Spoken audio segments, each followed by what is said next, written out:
Why do we all ride motorcycles? Well, for me, I guess it's about the thrill, it's about freedom, but it's also, if I'm honest, probably about the danger. Now, if a nightmare was to happen, now fortunately, there is a charity that can help. Meet Talon Skeels Piggins after a motorcycling accident in 2003 that left him wheelchair-bound and paralysed from the chest down. Undeterred, Talon taught himself how to ride and even to race a motorcycle again. Not contented with that, Talon has now started the Bike Experience, a charity to give anyone with a severe disability the chance to ride a bike again. What I am now able to bring to these guys who thought that it was impossible to ride a bike again, and showing them that it's possible, then you'll see in a minute, you'll see the light change in their eyes when they've ridden this for the first time.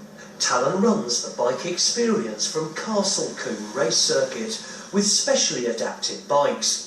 We've tried to keep it as simple as possible, and the easiest way we found is a pair of old-fashioned bicycle toe clips. Obviously the knees, they can flap around a bit, so we simply attach a Velcro strap, and that wraps around the front of the knee and goes onto the knee slider. Can't move your legs, so we've got to find a way of changing the gear, and so we've got this system, which is an electronic solenoid, which then comes up to the handlebars, and there is simply a red and a green button, green to go and red to slow.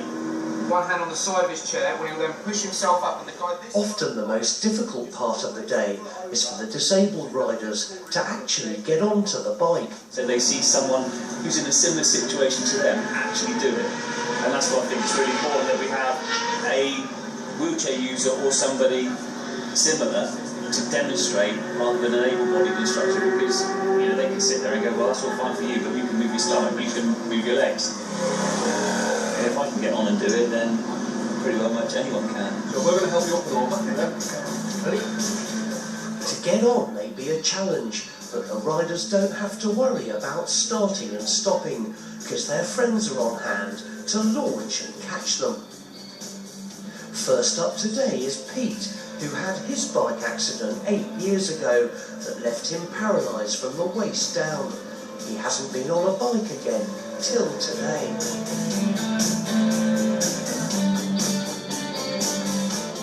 Just to see someone who's been through all that, just going those 50 yards, is truly inspirational. How does that feel? Strange. It's good, yeah. It's frightening first. Next to go is Mick, who suffers from MS. He had to give up riding 9 years ago when his condition worsened, restricting him to a mobility scooter. Like Pete, he's not ridden a bike since.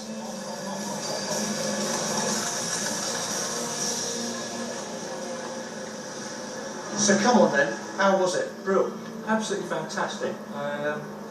Couldn't be, well, it could be better if I could get a bit more low speed control.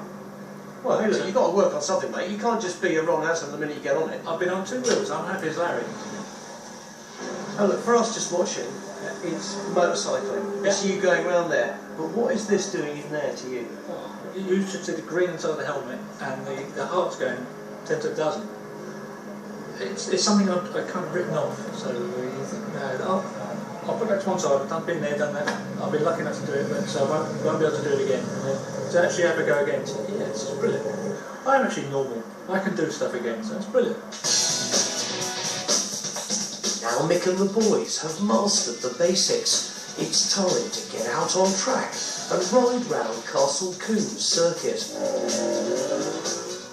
As Talon knows, racing a motorcycle round any circuit, being paralysed from the chest down, can bring the odd amusing situation. There's one time at Silverstone, we just had to basically chuck the bike into the gravel trap. Of course, the marshals had a bit of a nightmare because they came running over and they went, "Are you alright?" I said, "Oh, I'm fine." They said, "Oh, well, can you get out the gravel?" I thought, "I can't walk." "Oh my God, what are you doing moving?" I was like, No, I'm paralysed." "Oh, even more panic." And I was like, No, I'm paralysed before I got on the bike. For Mick's wife Nikki, to watch her husband back on a bike is a dream fulfilled. He's got MS, he can't balance, he can't stand, he has a disability scooter, and now he can ride a bike. He's on the bike, nobody else is riding the bike, he's doing it. For me, just seeing him and imagining what you as a family, you know, have gone through and are going through, to have that respite today and to see him doing that brings tears to my eyes. Okay, come on.